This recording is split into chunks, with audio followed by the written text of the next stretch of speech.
जय हिंद दोस्तों, बहुत बहुत स्वागत है हमारे YouTube चैनल पर। दोस्तों, dish allowances under section 43B। तो दोस्तों, आपने पता होगा जो बजट आया था हमारा 2023 का, जो कि फाइनेंशियल ईयर 23-24 के आया था, उसके अंदर ही ये बात कर दी गई थी कि 43B के हमने कुछ अमेंडमेंट किया है। दोस्तों, 43B का जो H क्लॉज है उसके बारे में काफ़ी चर्चाएँ चल रही हैं, तो हम इस वीडियो के अंदर विस्तार से डिस्कस करने वाले हैं कि सेक्शन 43B का जो H क्लॉज है उससे क्या क्या प्रभावित होने वाला है, कौन कौन से बिजनेस प्रभावित होंगे, किसे टैक्स देना पड़ सकता है। तो देर न करते हुए चलिए दोस्तों वीडियो को स्टार्ट करते हैं। सबसे पहले दोस्तों एमएसएमई की क्लासिफिकेशन मैं आपको बताना चाहता हूँ। ये रिवाइज डेफिनेशन है। रिवाइज डेफिनेशन का मतलब दोस्तों composite area, investment and annual turnover. दोस्तों, इन्वेस्टमेंट का मतलब है आपके बिजनेस के अंदर प्लांट एंड मशीनरी के अंदर आपने कितना रुपए लगा रखा है, और एंड का निशान यहाँ पे दिया है टर्नओवर। ये दोनों ही चीज़ें अगर आपकी इससे कम है तो आप माइक्रो कैटेगरी में आएंगे दोस्तों, अदरवाइज स्मॉल में आएंगे और मीडियम में आएंगे। तो अगर आपकी इन्वेस्टमेंट 1 करोड़ से कम है और सेल आपकी टर्नओवर 5 करोड़ से कम है तो आप माइक्रो हैं दोस्तों। इन दोनों में से कोई भी एक चीज़ ज़्यादा चली जाती है, लेकिन 10 करोड़ से कम है या आपकी टर्नओवर 50 करोड़ से कम है तो आप स्मॉल में आएंगे।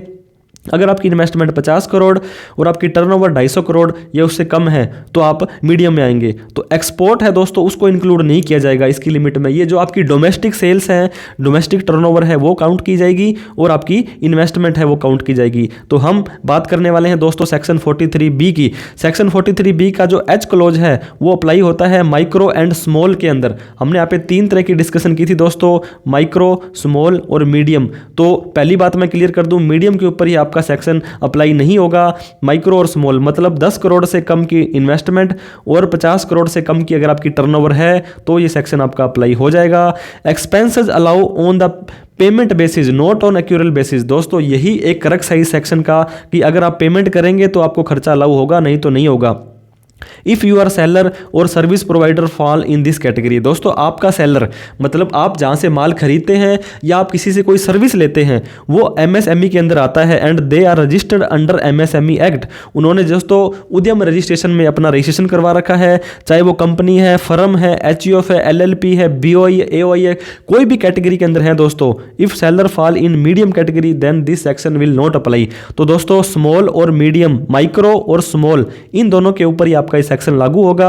अगर वो आपके सर्विस प्रोवाइडर हैं या वो मैन्युफैक्चरर हैं तभी ये सेक्शन लागू होगा दोस्तों। इसके बाद आपको मैं बताना चाहता हूं, सेलर शुड बी मैन्युफैक्चरर और सर्विस प्रोवाइडर। मैंने आपको बताया या तो वो सर्विस दे रहा है या मैन्युफैक्चरिंग कर रहा है। इफ सेलर ट्रेडर है this section will not apply. अगर मान लो दोस्तों सेल परचेज का काम आप जिससे आप माल खरीदते हैं वो सेल परचेज करता है तो ये सेक्शन आपके ऊपर लागू नहीं होगा। अगर वो सर्विस देता है जिससे आप माल खरीदते हैं या वो माल मैन्युफैक्चर करके बना करके आपको बेचता है तभी ये सेक्शन एप्लीकेबल होगा।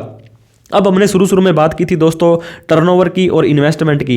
टर्नओवर आपको पता होगा एक सेल होती है या सर्विस होती है उसकी। तो टर्नओवर कैसे पता लगेगा दोस्तों? टर्नओवर आपके जीएसटी से जो एमएसएमई का पोर्टल है ऑटोमेटिक ही उठा लेगा और आपका क्लासिफिकेशन कर देगा। इसके बाद में बात करते हैं इन्वेस्टमेंट। इन्वेस्टमेंट दोस्तों फिक्स एसेट होती है। तो ये डेप्रिसिएशन का चार्ट जब भी आप इनकम टैक्स अपने आईटीआर में बनाते हैं उसके अंदर प्लांट एंड मशीन कैटेगरी जो कि 15% के अंदर मोस्टली आती है डेप्रिसिएशन का चार्ट, उसके अंदर जो भी आपकी WDB होगी दोस्तों, रिटर्न डाउन वैल्यू, डेप्रिसिएशन लगाने के बाद जो वैल्यू है वो आपकी टर्नओवर में काउंट होती है। अगर आपने आईटीआर ही नहीं भरी है या आपके पास जीएसटी नंबर ही नहीं है तब सेल्फ डिक्लेरेशन से काम चलाना पड़ेगा। जिससे भी आप माल ले रहे हैं उससे पूछें कि आपकी प्लांट एंड मशीनरी में इन्वेस्टमेंट कितनी है या आपकी टर्नओवर कितनी है।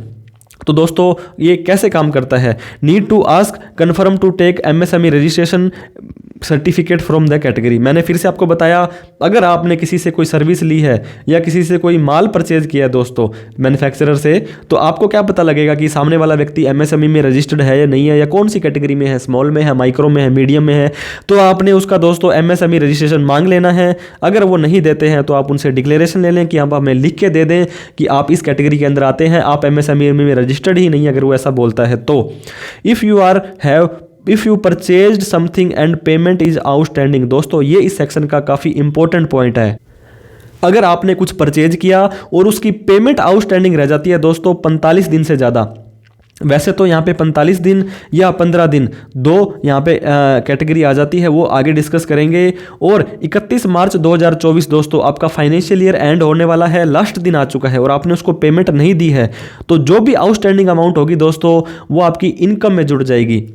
मैं आपको एक एग्जांपल से समझाना चाहता हूं दोस्तों। ये अगर आपकी बैलेंस शीट है, इसके अंदर आपके क्रेडिटर्स खड़े थे 5 लाख रुपए के, और इस 5 लाख रुपए का जो आपने किसी से सर्विस ली थी या माल खरीदा था दोस्तों, 45 दिन से ज़्यादा हो गए, आपने उनको पेमेंट नहीं दी और 31 मार्च 2024 की बैलेंस शीट आपकी बन गई है। तो अब क्या होगा दोस्तों, जितना भी आपका प्रॉफिट आया होगा उसके अंदर ये 5 लाख रुपए इनकम में जुड़ जाएंगे, मतलब इसके ऊपर भी आपको टैक्स देना पड़ जाएगा। फॉर एग्जाम्पल, अगर आपका नेट प्रॉफिट 4 लाख रुपए आ रहा था और इस 5 लाख रुपए के क्रेडिटर्स की पेमेंट आपने नहीं करी, तो 5 और 4 9 लाख रुपए के ऊपर आपको टैक्स देना पड़ेगा दोस्तों। ये आपके स्लैब रेट के अकॉर्डिंग ही होगा, इसके ऊपर कोई फ्लैट नहीं है कि आपको, कई लोग बोल रहे हैं कि 30% टैक्स हमें देना पड़ेगा सन्ड्री क्रेडिटर्स पर। अगर आपकी लेट्स सपोज अगर आपकी नेट इनकम, नेट प्रॉफिट आपका 1 लाख ही था और आपके क्रेडिटर्स थे जिनको आपने पेमेंट नहीं करी वो 2 लाख थे, तो अगर ये 2 लाख जुड़ भी जाते हैं दोस्तों तो भी आपका 3 लाख ही नेट प्रॉफिट होगा। और आपको पता होगा न्यू टैक्स रेजाइम में तो 7 लाख तक कोई टैक्स नहीं है, ओल्ड टैक्स रेजाइम में 5 लाख तक कोई भी टैक्स नहीं है, तो इसके ऊपर आपको टैक्स नहीं देना पड़ेगा। टैक्स नहीं देना है आपको, वो आपकी इनकम में जुड़ जाएंगे और आपको इनकम पर टैक्स आपको आपके स्लैब रेट के अकॉर्डिंग देना ही पड़ता है। तो ऐसा कोई भी दोस्तों आउटस्टैंडिंग अमाउंट जो 45 दिन से ज़्यादा बकाया थी आपकी, फॉर एग्जाम्पल आपने 1 जनवरी 2024 को कोई माल खरीदा, परचेज किया दोस्तों, तो 30 दिन आपके हो गए जनवरी महीने के और 15 दिन हो गए फरवरी महीने के। तो फॉर एग्जांपल 15 फरवरी को आपने 45 दिन पूरे कर दिए और 1 लाख रुपए का माल किसी से खरीदा था, वो अभी तक पेमेंट नहीं की है। तो अगर ये पेमेंट आपने दोस्तों 31 मार्च 2024 तक भी नहीं किया है, मतलब 45 दिन से ज़्यादा आपको टाइम दे दिया है, 31 मार्च साल खत्म हो गया, फिर भी आपका ये 1 लाख रुपए पेंडिंग पड़ा था, तब आपकी इनकम में ये जुड़ जाएगा दोस्तों और इसके ऊपर भी आपको टैक्स देना पड़ सकता है। फॉर एग्जाम्पल आपने 30 मार्च 2024 को इस 1 लाख रुपए की पेमेंट कर दी, हालांकि आपने जनवरी फरवरी मार्च 3 महीने बाद की, अप्रोक्सीमेटली 90 डेज के बाद में आपने ये पेमेंट की है, बट फिर भी आपको इसकी इनकम में, मतलब आपका ये जो अमाउंट है आपकी इनकम में नहीं जुड़ेगा, इस पे आपको टैक्स नहीं देना है। If this outstanding amount paid in next year, दोस्तों पिछले साल 31 मार्च 2024 को मैंने एग्जांपल दिया, 1 लाख रुपए का अपने क्रेडिटर्स थे, वो 45 दिन से ज़्यादा पुराने थे और आपने उनको पेमेंट नहीं करी और पिछले साल वो आपकी इनकम में ऐड हो गए थे। अब आपने क्या किया, अगला साल आया, अगला साल कौन सा होगा दोस्तों, आपका फाइनेंशियल ईयर 24-25 होगा। 24-25 के अंदर आपने इस 1 लाख रुपए की अमाउंट को पे कर दिया। पे करोगे दोस्तों तो पिछली बार आपको खर्चा नहीं मिला था, इस बार आपकी इनकम सपोज करो 10 लाख है, तो ये 1 लाख रुपए का जो खर्चा है दोस्तों आपको अलाउ हो जाएगा, 9 लाख रुपए के ऊपर ही आपको टैक्स देना पड़ेगा। फॉर एग्जांपल दोस्तों मैंने आपको बता दिया, अगर ये आउटस्टैंडिंग अमाउंट आप नेक्स्ट ईयर में पेड करते हो तो ये अमाउंट पेड की है वो एक्सपेंसेस के तौर पर आपको क्लेम कर सकते हैं। ये एप्लीकेबल हो जाएगा दोस्तों फाइनेंशियल ईयर 2023-24 से, मतलब 31 मार्च 2024 को जो आप अपनी बैलेंस शीट बनाएंगे उसके अंदर कोई 45 दिन से ज़्यादा का क्रेडिटर्स आपका पेंडिंग खड़ा है तो आपकी वो इनकम में अमाउंट जुड़ सकती है। अब FAQs कुछ क्वेश्चंस दोस्तों, trader can registered in MSME, मैंने आपको शुरू में बताया दोस्तों, या तो आप मैन्युफैक्चरिंग करते हैं या आप सर्विस देते हैं, तभी ये सेक्शन अप्लाई होगा। अगर इन दोनों व्यक्तियों से आपने कोई माल खरीदा था या सर्विस ली थी और उसकी पेमेंट आपकी आउटस्टैंडिंग थी। अगर ऐसा कोई भी ट्रेडर का मतलब दोस्तों जो माल खरीदता है और बेचता है और वो MSME में रजिस्टर्ड हैं, वो रजिस्टर्ड कर सकते हैं, लेकिन उनकी रजिस्ट्रेशन दोस्तों सिर्फ प्रायोरिटी सेक्टर लैंडिंग के लिए। आपको पता होगा बैंक में अगर आप लोन लेने जाते हो तो आपका MSME का सर्टिफिकेट वो वहाँ पे पूछा जाता है, इसके अंदर 0.5% या 1% की आपको यहाँ पे कंसेशन भी मिलती है। तो इसलिए आपने MSME में रजिस्ट्रेशन कराया था और आप एक ट्रेडर हैं तो सेक्शन 43B का जो क्लोज H है दोस्तों ये लागू नहीं होगा। अब दोस्तों एग्रीमेंट की बात करते हैं। अगर आपने किसी से माल खरीदना है तो आपने माल खरीदना है तो आप बायर हैं, सामने वाला जो बेचेगा वो सेलर है। तो if agreement is there, if agreement is there का मतलब क्या हो दोस्तों, वहां पे एक कंडीशन लगी है कि मैं तेरे से माल ले रहा हूं, मैं तुझे इतने दिन बाद पेमेंट कर दूंगा। दोस्तों आप कितने भी दिनों का एग्रीमेंट करवा लें, आपको 45 दिन से पहले पहले उस व्यक्ति को पेमेंट करनी पड़ेगी। अगर आप किसी सर्विस प्रोवाइडर या मैन्युफैक्चरर से सर्विस लेते हैं या गुड्स खरीदते हैं और वो एमएसएमई के अंदर रजिस्टर्ड हैं, तो दोस्तों 45 दिन से पहले पहले करनी है। फॉर एग्जांपल आपने एग्रीमेंट करवाया 90 दिनों का कि मैंने आपसे ये माल लिया है, मैं आपको 90 दिन बाद पेमेंट दूंगा। मैंने एग्जांपल दिया था 1 जनवरी 2023 को आपने 24 को अगर आपने कोई माल खरीदा तो आपने बोला मैं 31 मार्च तक आपकी पेमेंट कर दूंगा। अगर सपोज करो 30 मार्च को अगर आपका वो होता है, 90 दिन पूरे होते हैं जनवरी फरवरी मार्च के, तो दोस्तों ये आपको इस दिन से पहले पेमेंट नहीं करनी है। आपको जनवरी का महीना और आधा फरवरी का महीना 15 फरवरी से पहले पहले पेमेंट कर देनी है। अगर आप 15 फरवरी के बाद पेमेंट करते हैं लेकिन साल खत्म होने के पहले कर देते हैं 31 मार्च 2024 से पहले पहले, तो आपको उस एक्सपेंस का क्लेम मिल जाएगा, वो इनकम में नहीं जुड़ेगा। तो आपको समझ आ गया होगा दोस्तों। अगर आपने एग्रीमेंट भी कर लिया है फिर भी आपको 45 दिन से ज़्यादा की मोहलत नहीं मिलेगी। अगर आप 45 दिन से ज़्यादा पेमेंट नहीं करते हैं और 31 मार्च को आपका बैलेंस वो खड़ा रहता है तो इनकम में जुड़ जाएगा। For the date of service, अगर आपने जिस दिन सर्विस रेंडर की थी और जिस दिन आपने गुड्स की डिलीवरी दी थी, इन दोनों के ही बीच में आपका जो दोस्तों ये जो 45 दिन का रूल है लागू होता है। If no agreement is there, अगर आपका एग्रीमेंट नहीं है दोस्तों तो 45 दिन की जगह आपको 15 दिन के अंदर अंदर ही पेमेंट करनी पड़ेगी। 15 दिन या तो सर्विस लेने से या गुड्स की डिलीवरी लेने के बीच में यह आपका हो जाएगा। तो आप कोशिश करें कोई भी माल खरीदें किसी से या कोई सर्विस लें तो उसका एग्रीमेंट जरूर बनवाएं और कम से कम 45 दिन का टाइम तो आप जरूर लें ताकि कुछ मोहलत आपको मिल जाए। दोस्तों if payment is made after 45 days, अब ये देखिए दोस्तों मैंने एक एग्जांपल काफ़ी बार दे दिया, 45 दिन के तो बाद पेमेंट की है लेकिन साल खत्म होने से पहले कर दी। अगर आपका साल चालू हुआ था 1/4/2023 को, इसमें आपने किसी से माल खरीदा था 1 लाख रुपए का। अब दोस्तों आपका 45 दिन तो पूरे हो जाते हैं, अप्रैल का महीना और मई का महीना। 15 मई 2023 को आपके 45 दिन पूरे हो गए, आपको पेमेंट करनी चाहिए थी लेकिन आपने नहीं की, कोई दिक्कत नहीं है। लेकिन इसके बाद में भी दोस्तों 10.5 महीने के बाद में 31/3/2024 आएगा। अगर इस तारीख से पहले पहले भी पेमेंट कर देते हो तो आपका खर्चा या लागू हो जाएगा, आपको उसकी इनकम में नहीं जोड़ना पड़ेगा। परचेज की थी 1/10 को और 31/3/24 को भी अगर आप पेमेंट करते हो तो ये आपका एक्सपेंस अलाउ हो जाएगा। एप्लीकेबल दोस्तों 1/4/23 से हो जाएगा, फाइनेंशियल ईयर 23-24, असेसमेंट ईयर 24-25। ये दोस्तों खर्चा डिसअलाउ कौन करेगा, आपकी इनकम में कौन जोड़ेगा? ये जोड़ेगा ऑडिटर। ऑडिटर मतलब इनकम टैक्स के अंदर अगर आप ऑडिट कराते हैं दोस्तों, अगर आपकी टर्नओवर 1 करोड़ से ज़्यादा है, अगर आप सेल करते हैं, अगर आपकी रिसीट 50 लाख से ज़्यादा है, अगर आप सर्विस करते हैं, तो किसी चार्टर्ड अकाउंटेंट से आपको ऑडिट करानी पड़ती है। वो ऑडिट दोस्तों आपको करवाएंगे तो ऑडिटर साहब आपसे पूरे बुक्स ऑफ अकाउंट मांगेंगे और उस टाइम ये खर्चा डिसअलाउ आपका कर सकते हैं। तो फायदा तो दोस्तों मिला ऐसे कोई भी एमएसएमई रजिस्ट्रेशन को, क्योंकि उनका पैसा कई बार रुक जाता था तो 45 दिन के अंदर अंदर मजबूरी में उनको पैसा देना पड़ेगा सामने वाले को। लेकिन जो खरीदने वाला है दोस्तों उसकी टेंशन बढ़ गई है। अगर उसका गलती से भी किसी को पेमेंट करना रह गया तो उतनी इनकम में जुड़ जाएगी और ऑडिटर का टाइम भी बढ़ जाएगा, क्योंकि ऑडिटर भी उसके अंदर डिटेल में जाएंगे, आपका चेक करेंगे कि क्या चीज़ आपने उनको पेमेंट करी है, क्रेडिटर्स की लिस्ट की नहीं की है, और ऑडिट रिपोर्ट के अंदर वो अपना एडिशन कर देंगे। इसके बाद में अगर आप एक अकाउंटेंट हैं या बिजनेसमैन है दोस्तों, तो आप अपनी क्रेडिटर्स की लिस्ट की स्क्रूटनी जरूर करें। आप लिस्ट ले लें ABCD जो भी आपके 50 नाम हैं क्रेडिटर्स के दोस्तों, कौन सा क्रेडिटर्स का अमाउंट लास्ट बिल कौन सा पेंडिंग था, उनसे चेक करें, उनसे पूछें आपके आप एमएसएमई के अंदर रजिस्टर्ड है या नहीं है, और 31/3/2024 से पहले पहले आपको ये काम करना है ताकि आपकी इनकम में ज़्यादा एडिशन ना हो।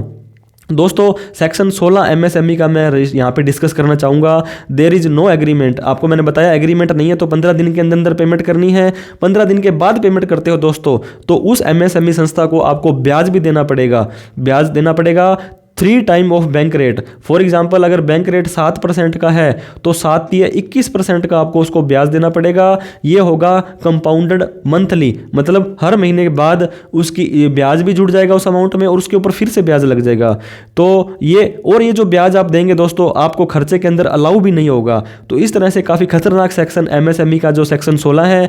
तो आप किसी भी एमएसएमई से कोई गुड्स खरीदते हैं तो आपको 15 दिनों के अंदर पेमेंट करनी है अगर आपका एग्रीमेंट नहीं है, और एग्रीमेंट है तो 45 दिन से पहले पहले आपको पेमेंट कर देनी है। सेक्शन 43B का क्लोज H है दोस्तों, किसके ऊपर एप्लीकेबल नहीं होगा। यहाँ पे थोड़ी सी रिलैक्सेशन आपको मिली है, प्रिजम्पटिव टैक्सेशन। दोस्तों अगर आप अपनी कैश सेल का 8% ऑनलाइन सेल का 6% अगर आप अपना नेट प्रॉफिट दिखाते हो, या अगर आप एक सर्विस प्रोवाइडर हो तो 50% आपकी रिसीट का नेट प्रॉफिट दिखाते हो दोस्तों 44AD 44ADA, या आप गुड्स ट्रांसपोर्टर हैं दोस्तों 44AE के अंदर, तो आपको टेंशन लेने की ज़रूरत नहीं है। आपके MSME वाले क्रिएटर्स चाहे कितने भी पुराने हो, 45 दिन के बाद भी पेमेंट दो तो भी आपको टेंशन लेने की ज़रूरत नहीं है दोस्तों। यहाँ पे सर्विस और गुड्स परचेज की ही बात आई थी।